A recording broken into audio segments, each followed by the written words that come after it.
जो शरीर का उपकार होता है वह है हमारे आत्मा के लिए उपकारी होता है, और जो तप आदि मेरे लिए उपकारी होता है वो उसको शरीर को क्रस कर देता है। ये बात होने के बाद अब यहाँ शिष्य से आचार्य देव बात करते हुए कहते हैं कि ध्यान एक ऐसी चीज है जिसके द्वारा दोनों ही प्रकार के लाभ होते हैं, है ना। अपन से जब कोई कहता है कि हम क्या करें कि साहब ये कर, ये एक ऐसा कार्य है, इस कार्य को करने से आपको ये भी लाभ होगा और ये भी लाभ होगा, तो अब ये आपकी जिम्मेदारी है कि अब आपको उसमें से कौन सा लाभ चुनना है या क्या करना है।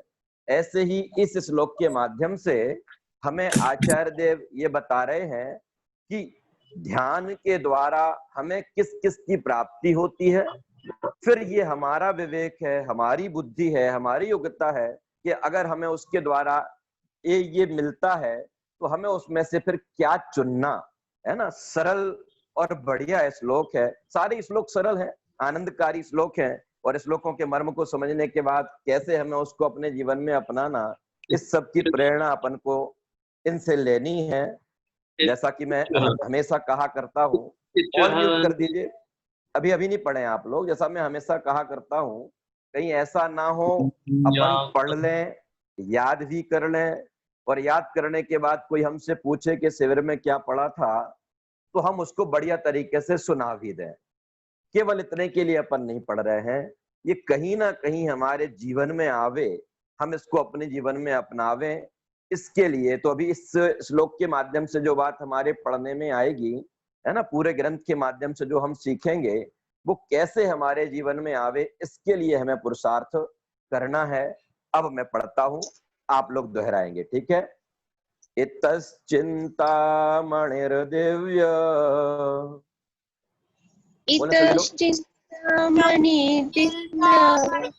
मणि अकेला नहीं है, मणि के बाद रा का उच्चारण भी आएगा, मणिर, है ना।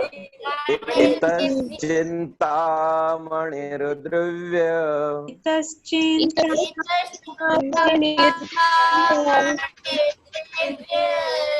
इतश्चिंतामणिर्दिव्य,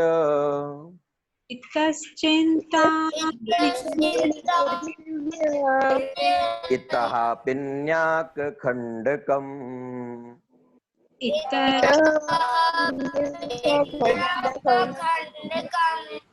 ध्यानेन चेधुवे लव्ये,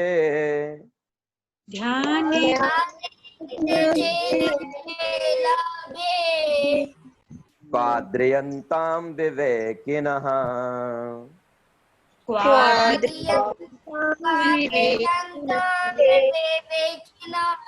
बेटा एक साथ आप जो पढ़ रहे हैं, कौन बच्चा पढ़ रहा है बेटा, जैसा हम पढ़े सबके साथ, हाँ, सबका एक एक, मेरे पढ़ते ही सबकी आवाज आना चाहिए, एक साथ, अलग अलग आगे पीछे नहीं करें। देखो मैं फिर से पढ़ता हूँ। इतश्चिंतामणिर्दिव्य,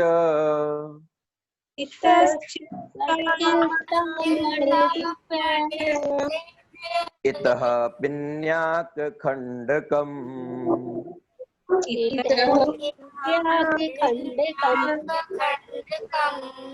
ध्यानेन चेदुभे लव्ये,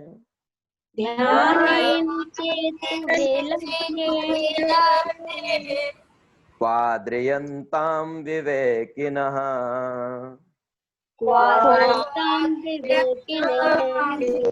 ये किसी ने बहुत स्पीड में पढ़ दिया, चलो मैं पूरा श्लोक पढ़ता हूँ, फिर आप लोग रिपीट करना।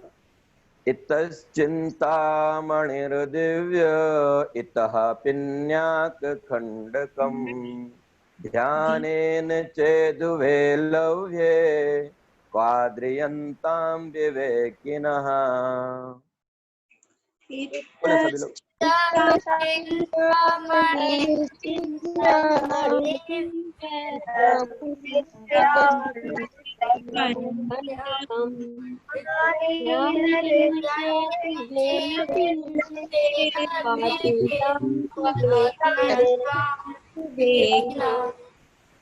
एक जन कोई पढ़े इसको, रितु जी आप पढ़े, रितु जी। इतश्चिन्तामणिर्दिव्य इति पिण्ड्याकखण्डकम्। इति नहीं है वहां, इतः इतः इतः पिण्ड्याकखण्डकम् ध्यानेन चेतुभे लभ्ये क्वाद्रियन्तां विवेकिनः। बहुत बढ़िया। चलिए अब ऑल म्यूट कीजिए वहां से, नियम सभी को म्यूट कर दीजिए एक बार। नियम लग रहा बेटा सभी को म्यूट कर दीजिए।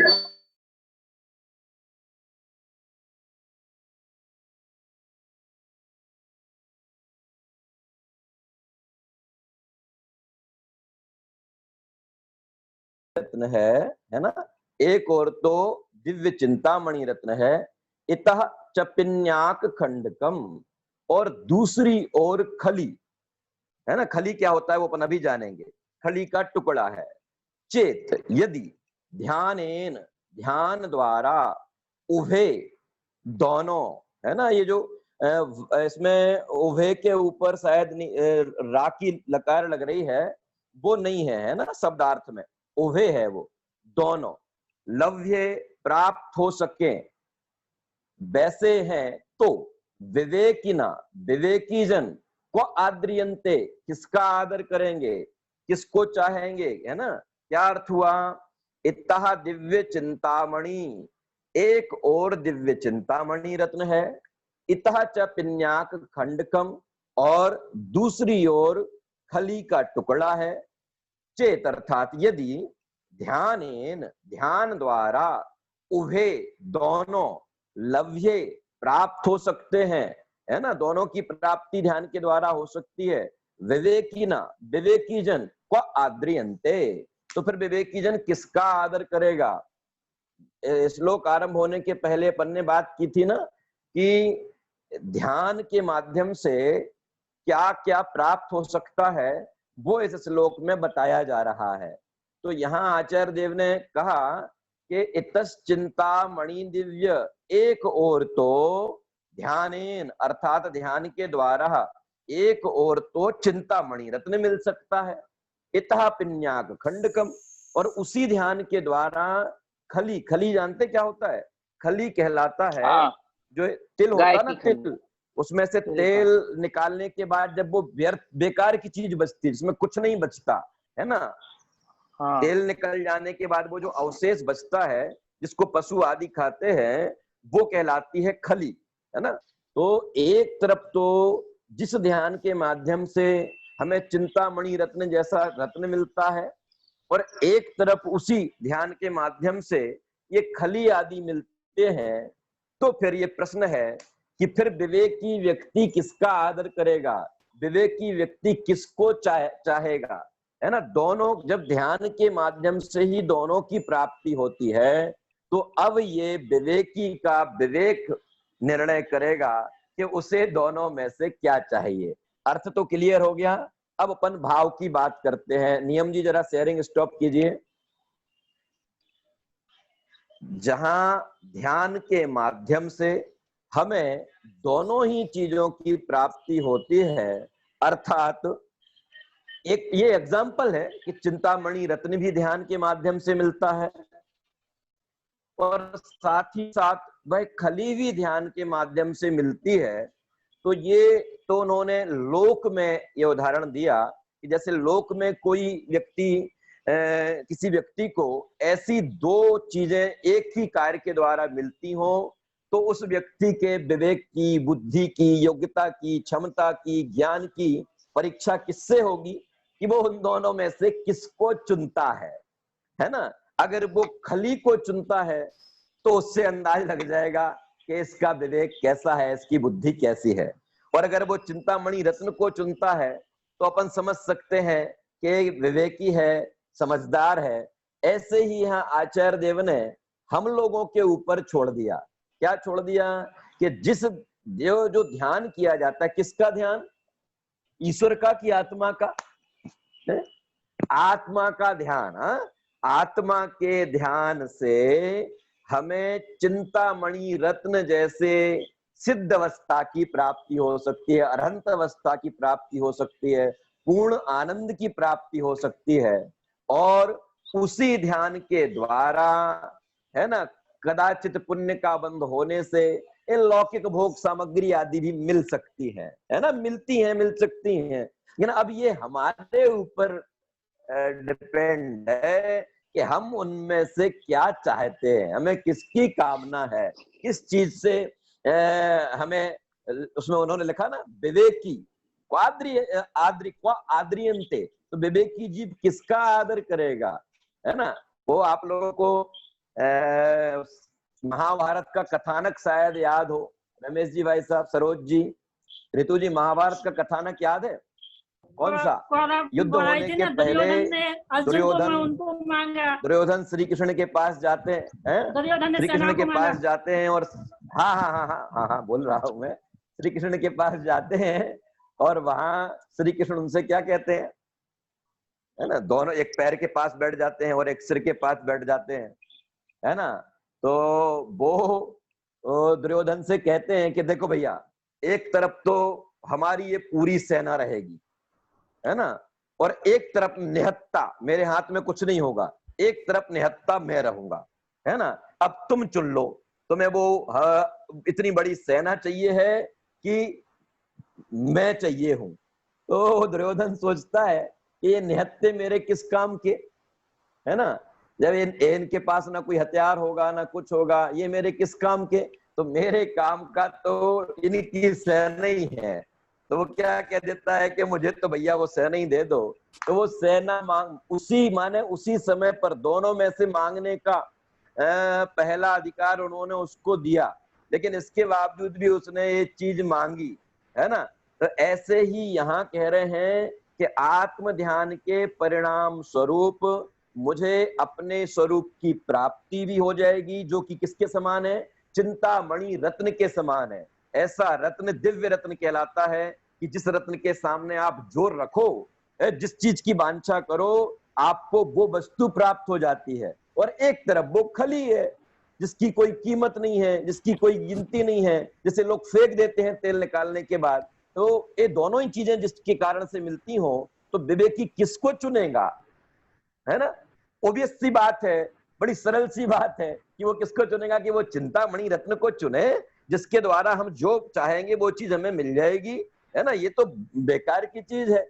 लेकिन इसके बावजूद भी हम लोग अगर अपने विवेक को नष्ट करके अपने स्वरूप की उपलब्धि के जगह लौकिक भोगों की, लौकिक भोग सामग्री की कामना करते हैं, तो जैसे वो दुर्योधन हमें मूर्ख नजर आ रहा है ना, ऐसे अपन को खुद मूर्ख नजर नहीं आते। हाँ, एक कोई किरण जी, एक व्यक्ति दलदल में फंस गया, क्या सरोज जी, एक व्यक्ति दलदल में फंस गया। तो दलदल में फंसने के बाद क्या हुआ कि उसने बहुत प्रयास किया, बड़ी मुश्किल से वो उस दलदल में से बाहर निकला और घर पहुंचा। तो घर में एक जगह पर, शीतल जी, घर में एक जगह पर क्या रखा हुआ था, एक घड़े में अमृत रखा हुआ था, है ना। तो वो उस अमृत का पान करता तो वो अमर हो सकता था, लेकिन दलदल में फंसने के कारण से उसके पैरों पे वो जो मिट्टी लग गई थी ना, तो उसने क्या किया, उससे अपने पैरों को धो लिया, उसने उस अमृत से अपने पैरों को धो लिया। तो अपने पैरों को धोने वाला वो समझदार है कि मूर्ख है, कि वो तो हमें मूर्ख नजर आता है ना। जिस अमृत से अमर हुआ जा सकता था, उस अमृत से वो अपने पैर धो रहा है, कैसा मूर्ख है ना। आंगन में अपन लोगों ने अपने थोड़ा सा गेहूं सूखने डाला, उस गेहूं के ऊपर एक कौवा बार बार आके उसमें से एक दाना उठा के ले जाए, फिर एक उठा के ले जाए। आपने देखा ये कौवा तो हमारे सारे गेहूं ले जाएगा, तो क्या करें। आपने उधर उधर देखा, पत्थर नहीं दिखाई दिया, तो आपके पास कोहिनूर हीरा रखा था, आपने वो हीरा उठाया और उसको मार के उसको मारा जिससे वो वहां से उड़ जाए। तो कोहिनूर हीरे का उपयोग कौवे को उड़ाने में, है ना, अमृत को पैर को धोने में, है ना। जैसे ये लोग हमें मूर्ख लग रहे हैं ना, वैसा मूर्ख क्या मैं अपने आप को मान रहा हूं, वैसा मूर्ख मैं अपने आप को समझ रहा हूं। यहाँ आचार्य देव ने कहा विवेकी व्यक्ति, जिसको ये विवेक है कि भैया ये कीमती है कि ये कीमती है। जैसे वो चिंतामणि में और खली में अगर विवेक नहीं कर पाता, अंतर नहीं कर पाता, और वो चिंतामणि की जगह खली मांगता है, खली की कामना करता है, तो वो महामूर्ख है। ऐसे ही हम जिस धर्म ध्यान और शुक्ल ध्यान के द्वारा हमें किसकी प्राप्ति हो सकती है, अपने स्वरूप की प्राप्ति के साथ साथ हम अपनी पूर्णता की प्राप्ति कर सकते हैं। उस ध्यान के परिणाम स्वरूप हम लौकिक भोगों की कामना करें, है ना, लौकिक सुख समृद्धि की कामना करें, शरीर की सुंदरता की कामना करें, देवगति की प्राप्ति की कामना करें, ये सब उस खली के जैसे हैं, है ना। अगर हम उनकी कामना करते हैं तो इसका मतलब ये है कि हमें जैसे वो लोग मूर्ख नजर आ रहे हैं, हम भी वास्तव में उनके जैसे ही मूर्ख हैं, ऐसा हमारे ख्याल में आवे। इस श्लोक के माध्यम से आचार्य देव ने बहुत छोटी सी बात कह के और बहुत बड़ा सिद्धांत बता दिया। इतस चिंतामणि द्रव्य, एक तरफ तो चिंतामणि रत्न, और इतः पिन्याक खंडकम, एक तरफ खली का टुकड़ा, है ना। इससे ध्यानेन चेत उभे लव्ये, ध्यान के द्वारा निश्चित ही दोनों की प्राप्ति की जा सकती है। फिर क्वाद्रियंते विवेकिना, विवेकी जीव किसका आदर करेगा, किसका आदर करेगा, अंडरस्टूड है ना, कि वो चिंतामणि रत्न का आदर करेगा। तो अब हमें विवेकी कहलाना है, बुद्धिमान कहलाना है, कि जैसे जिस मूर्खता से हम अनादिकाल से संसार में भटकते आ रहे हैं, वही मूर्खता ही ओढ़ के चलनी है, ये निर्णय हमारा है। ऐसा आचार्य देव के माध्यम से हमें इस श्लोक का बहुत बढ़िया मर्म अपन ने पढ़ा। अब इसके अर्थ को अपन श्लोक में से पढ़ते हैं, फिर अपन अगले श्लोक पर चलेंगे। देखिए थोड़ा सा और ऊपर, इसी ध्यान से दिव्य चिंतामणि मिल सकता है, और इसी से खली के टुकड़े भी मिल सकते हैं। माने लौकिक भोग सामग्री को खली के टुकड़े के स्थान पे रखा है ना, जिसकी कोई कीमत नहीं है। और हमारे सम्यक दृष्टियों के लिए ऐसा कथन भी आता है, वास्तव में ज्ञानी जीव ऐसा मानते भी हैं। कैसा मानते हैं? चक्रवर्ती की संपदा, इंद्र सरी के भोग, काक बीट समगिनत है, सम्यक दृष्टि लोग। चक्रवर्ती की संपदा, इंद्रों जैसे भोग, इन सब क्यों किसके समान गिनते हैं? वो है विवेकी जन, है वो विवेकी जन कैसा गिनते हैं? काक बीट सम, कौए की बीट के समान इनको गिनते हैं, इनकी कोई कीमत नहीं है। कितना कितना हर बार प्राप्त हुआ और भोग के चले गए। इसलिए यहाँ उन्होंने कहा कि ऐसी खली के टुकड़े मिल सकते हैं, जबकि ध्यान के द्वारा दोनों ही मिल सकते हैं।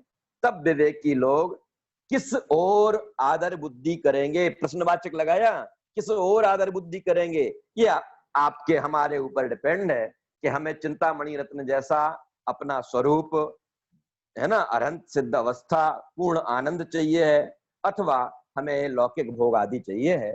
श्लोक का पूर्ण भाव अपना पूरा हुआ। अब अपन लोग चलते हैं अगले श्लोक पर। अब प्रश्न है, क्या प्रश्न हुआ? अब जब ये बता दिया कि आत्मा के ध्यान करने से हमें ये प्राप्त हो सकता है, मुझे मेरा पूर्ण वैभव भी मिल सकता है और मुझे भोग आदि सामग्री भी मिल सकती हैं। ये जब हमें आचार्य देव ने अपने शिष्य को बताया, तो अभी तक तो शिष्य बहुत इस संसार के भोगों की, शरीर की तृप्ति की, शरीर के भरण पोषण की, इन सब की बात कर रहा था। मुझे ऐसा मिल जाए, ये मिल जाए, इसकी कामना कर रहा था। लेकिन जब आचार्य देव ने 20वें श्लोक के माध्यम से ये बताया कि वो आत्म ध्यान के माध्यम से चिंतामणि रत्न और खली दोनों मिल सकते हैं, तो अब तुम्हें निर्णय करना है कि तुम्हें क्या चाहिए। ये वाली बात जब उन्होंने आत्म ध्यान की महिमा के बारे में बताई, तो जब जिसकी महिमा बताई जाती है वो व्यक्ति उससे परिचित नहीं हो कि आत्मा के ध्यान से ऐसा होता है, और वो भी आत्मा से ही परिचित नहीं है, तो फिर उसका प्रश्न क्या हुआ कि हे आचार्य देव, फिर हमें ऐसे उस आत्मा का स्वरूप बताइए जिस आत्मा के ध्यान से हमें ऐसी अपनी निधि की प्राप्ति हो जाती है, वो आत्मा कैसा है। तो फिर 21वें श्लोक में आचार्य देव हम सबको आत्मा का स्वरूप, जीव का स्वरूप, चेतन का स्वरूप, मेरा स्वरूप बताते हैं। कैसा? पढ़ते हैं अपन। स्वसंवेदन सुव्यक्त, बोले सभी लोग। संवेदन स्वसंवेदन सुव्यक्त, संवेदन सुयुक्त अभी आवाज बराबर नहीं आ रही। स्वसंवेदन सुव्यक्त,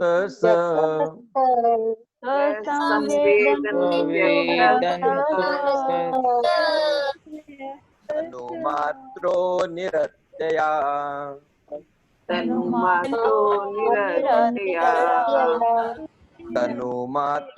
निरत्यया,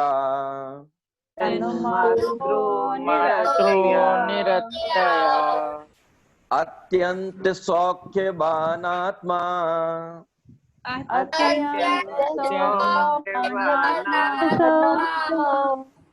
लोकालोक विलोकना।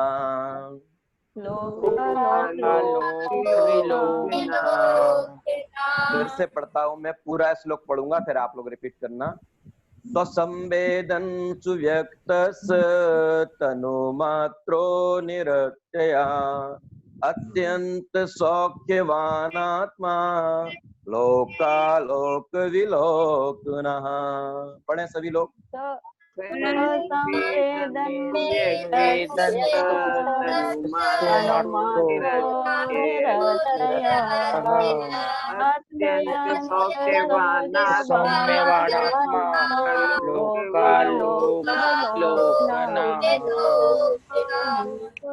हाँ, अभी अभी एक साथ नहीं आ रहा, मैं एक बार और बोलता हूँ, है ना। सब लोग एक बार फिर से एक साथ बोलने का प्रयास करना। हाँ, मेरे बाद बोलना। तो संवेदन सुव्यक्त तनुमात्रो निरत्यः, अत्यंत सौख्यवानात्मा लोकालोक विलोकनः। बोले।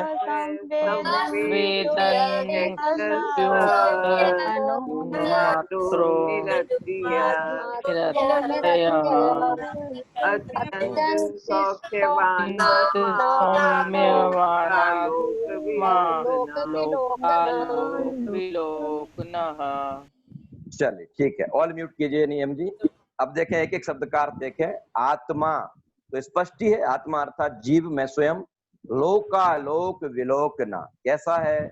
लोक और आलोक का ज्ञाता दृष्टा है। लोक आलोक विलोकना अर्थात लोक और आलोक को जानने वाला है एक। फिर कैसा है? अत्यंत सौख्यवान, अत्यंत अनंत सुख स्वभाव वाला है। ठीक है, दो। तीसरा, तनु मात्रा, शरीर प्रमाण है। तीसरा। चौथा, निरत्यया, अविनाशी है, नित्य है। स्वसंवेदन सुव्यक्तः अस्ति, स्वसंवेदन द्वारा अच्छी तरह व्यक्त है, प्रकट है, अर्थात स्वसंवेदन से प्रत्यक्ष है, ऐसा वह आत्मा है। अब देखें, यहाँ आत्मा के 5 विशेषण बताए गए हैं। ठीक है, लोकालोक विलोकना, अत्यंत सौख्यवान, तनुमात्र, निरत्यया, स्वसंवेदन सुव्यक्त। ठीक है, जब शिष्य ने ये पूछा कि जिस आत्मा के ध्यान से हमें चिंतामणि रत्न के समान अपने स्वरूप की प्राप्ति भी हो सकती है और लौकिक भोग आदि भी प्राप्त हो सकते हैं, ऐसा वह आत्मा है कैसा, उसका क्या स्वरूप है। तो आचार्य देव उस आत्मा के स्वरूप को, जिसको अभी अभी जिज्ञासा हुई है अपने स्वरूप को जानने की, आत्मा को जानने की, उसको वो आत्मा कैसा है, इन विशेषणों के माध्यम से वो हमको बता रहे हैं। ठीक है, अगर श्लोक के क्रम से चले तो स्वसंवेदन अर्थात अपने स्वयं के संवेदन के द्वारा, स्वयं के द्वारा सुव्यक्त, अच्छी तरह से जानने में आने योग्य तनु मात्र, शरीर मात्र प्रमाण, वर्तमान में जिस शरीर में रहता है उस शरीर मात्र प्रमाण वाला है। निरत्यया अर्थात नित्य है, अविनाशी है, जिसका कभी नाश नहीं हो सकता है। और कैसा है? अत्यंत सौख्यवान, अत्यंत सौख्यवान है। कौन? वह आत्मा। और कैसा है? लोकालोक विलोकना, लोक और अलोक को जानने वाला है। ऐसे आत्मा का स्वरूप बताते समय आचार्य देव ने 5 विशेषणों का यहाँ प्रयोग किया है। यहाँ शेयरिंग स्टॉप कीजिए, मैं आप लोग इन सबसे विषय पर और थोड़ा बात करता हूं। देखें, ख्याल में आ गया मेरा जीव कैसा है, आत्मा कैसा है? 5 विशेषण है। पहला, लोकालोक विलोकना। यदि बीच में क्लास डिस्कनेक्ट हो जाए तो रीज्वाइन करके अपन श्लोक पूरा करेंगे, है ना? श्लोक पूरा करके विराम लेंगे। लोकालोक विलोकना अर्थात कि मेरे द्रव्य में इतनी सामर्थ्य है ना, माने उस आत्मा में इतनी सामर्थ्य है कि वो लोक और अलोक सबको जान सकता है। देखो, यहाँ आचार्य देव ने ये जो विशेषण रखे हैं, इन विशेषणों को रखने का 2 प्रयोजन है ना? हाँ, कोई बोल रहा है? 3 या 4 मिनट में मीटिंग ऑफ हो जाएगी तो हाँ, मैंने बोल दिया है। मीटिंग ऑफ होते ही सभी लोग रिज्वाइन कर लें कृपया। हाँ, अपन बात कर रहे थे कि आचार्य देव ने ये जो 5 विशेषण लिए हैं, इन 5 विशेषणों के पीछे ये कारण है कि एक तो उसको कुछ पता नहीं, उसे अभी भी जिज्ञासा हुई है आत्मा को जानने की, और इसके साथ साथ उसे लौकिक सारी चीजों के विषय में कल्पना है। वो दुनिया को जानना चाहता है, ये भी जानना चाहता है, वो भी जानना चाहता है ना? फिर इसके बाद वो सुख भी प्राप्त करना चाहता है, वो अमर भी रहना चाहता है। ये सारी चीजें जो वो अपने लिए चाहता है, तो आचार्य देव ने उस जीव के विशेषणों में वो सारी बातें बताई जिनके द्वारा वह संतुष्ट हो जाए। पहले तो उसकी सत्ता भी है कि नहीं, जिस आत्मा के बारे में आप बता रहे हो उसे कोई जान भी सकता है कि नहीं, तो उन्होंने वहां एक विशेषण लगाया, सौव्यक्तेन लगाया। फिर अगर उसे कोई जान सकता है तो उसके जानने से क्या लाभ है? कि तुम ये जानना चाहते हो ना कि कल क्या हुआ था, आज घंटे भर बाद क्या होने वाला है, कल क्या होगा, मुझे ये सब पता चल जाए, तो ऐसा वो लोकालोक को जानने वाला है, तो ये वाला विशेषण लगाया। फिर इसके बाद लोकालोक को जानने के बाद कि साहब ये आत्मा हमेशा रहेगा कि ये नष्ट हो जाएगा? तो कहा निरत्यया, ये नित्य है, इसका कभी नाश नहीं होगा, है ना? इसका कभी नाश नहीं हो सकता है। कि साहब कोई इसे जान भी सकता है कि नहीं? कि हाँ, स्वानुभूति के द्वारा सुव्यक्त अच्छे तरीके से, ज्ञानियों के द्वारा अच्छे तरीके से जाना जा रहा है, जाना जा रहा है, और तुम भी इसको जान सकते हो। कि साहब ये कितना बड़ा है, कितना बड़ा, इसका विस्तार कितना बड़ा है? तो उन्होंने बताया कि शरीर प्रमाण, जिस शरीर में रहता है, जब तक वह संसार में है तब तक शरीर प्रमाण है, और जब वो संसार से परे सिद्ध अवस्था की प्राप्ति करता है तो किंचित न्यून पुरुषाकार हो जाता है ना? ऐसा होता है। तो इसमें उसकी स्थिति बता दी। फिर कि साहब इस आत्मा को जानने से कोई सुख, इधर तीनों लोग जानने में आ जाते हैं, सब कुछ होता है, क्या कोई सुख भी होता है क्या? तो क्या कहा? अत्यंत सौख्यवान, यदा अत्यंत सुख स्वरूपी है, अत्यंत सुखवान है। ऐसे 5 विशेषण इसमें बताए हैं। और अगर दर्शन शास्त्र के आधार पर अपन बात करें तो आचार्य देव ने इन सारे विशेषणों के माध्यम से कहीं चार्वाक मत का खंडन किया है, कहीं बौद्ध मत का खंडन किया है, कहीं सांख्य मत का खंडन किया है, कहीं न्यायिक मत का खंडन किया है ना? ये जो अलग अलग मत वाले, अलग अलग दर्शन वाले आत्मा को अलग अलग रूप से मानते हैं, तो कहीं तुम भी उनके चक्कर में आके आत्मा के स्वरूप को वैसा ही नहीं जानने लग जाओ। इसलिए आचार्य देव ने इन सारे विशेषणों के माध्यम से उस आत्मा की उत्कृष्टता, उस आत्मा का जिस आत्मा के ध्यान से संपूर्ण वैभव की प्राप्ति हो जाती है, वो आत्मा कैसा है, वो उन्होंने इन विशेषणों से बात की। ठीक है, लोक अलोक, सबसे पहला आप नीचे से क्रम से चलते हैं अन्वय के आधार पर। लोक अलोक विलोक, लोक और अलोक को जानने वाला। क्या कहलाता है लोक और क्या कहलाता है अलोक? लोकालोक को जानने वाला। जहां तक ये जीवादि सभी द्रव्यों की सत्ता रहती है, आकाश के उतने पार्ट को तो कहते हैं लोक अथवा लोकाकाश। और जहां केवल अनंत आकाश रहता है वो कहला